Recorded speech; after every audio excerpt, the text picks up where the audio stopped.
Camera suddenly captured something incredible. A circle of black iron filings on the ground was actually stopping the ghosts in their tracks. The moment they got close, their bodies would be instantly trapped, completely immobilized. That's when it hit me. I quickly organized the soldiers to grab iron filings from the warehouse, empty bottles, and explosives. Within half an hour, we'd whipped up dozens of iron filing bombs. Meanwhile, our communications officer finally got through to the military base. The general promised immediate helicopter and tank support, but there was a catch. The factory district was too dense for helicopters to land. We'd have to make it through a mile of hostile territory to reach the designated extraction point. Most of the soldiers' goggles were damaged and useless for spotting ghosts now. Then I had an idea. Flip the hyperspectral camera's internal structure to turn it into a floodlight. If we shined it on the ghosts, the soldiers could see them with their naked eyes. After a grueling night of prep, everyone was running on fumes. The soldier on watch suddenly spotted something off about the building across from us. I rushed over with the modified camera and aimed the light straight ahead.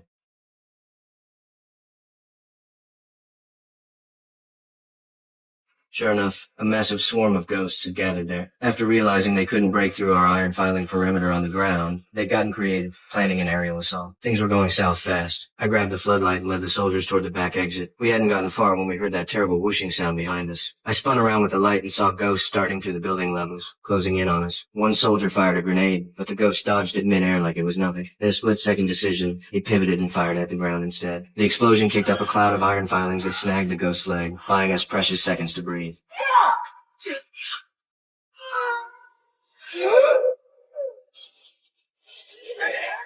We fought our way back, leapfrogging between cover positions, and finally made it to the plaza entrance. But there were just too many of them. One soldier covering our rear got tackled and killed instantly. We concentrated all our grenade firepower at the alley entrance, creating an iron filing barrier that held the ghosts back just long enough for us to burst into the plaza. But then a new crisis hit. My floodlight suddenly died on me, and we were blind again. Just when all hope seemed lost, we heard something rumbling from the right side of the plaza. A tank slowly emerged from the fog. Backup had finally arrived. These tanks came equipped with modified floodlights. When those powerful beams lit up, what we saw was absolutely chilling. The entire plaza was already surrounded by ghosts, lying in wait in the darkness, ready for the kill.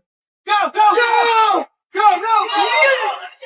We'd barely made it off the bus when the tanks opened fire on the buildings where the ghosts were clustered.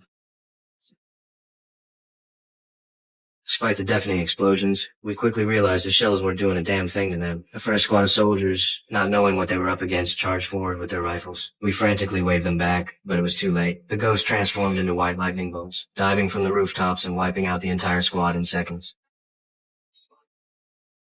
The crazed ghosts then turned on the tanks, slamming into them repeatedly.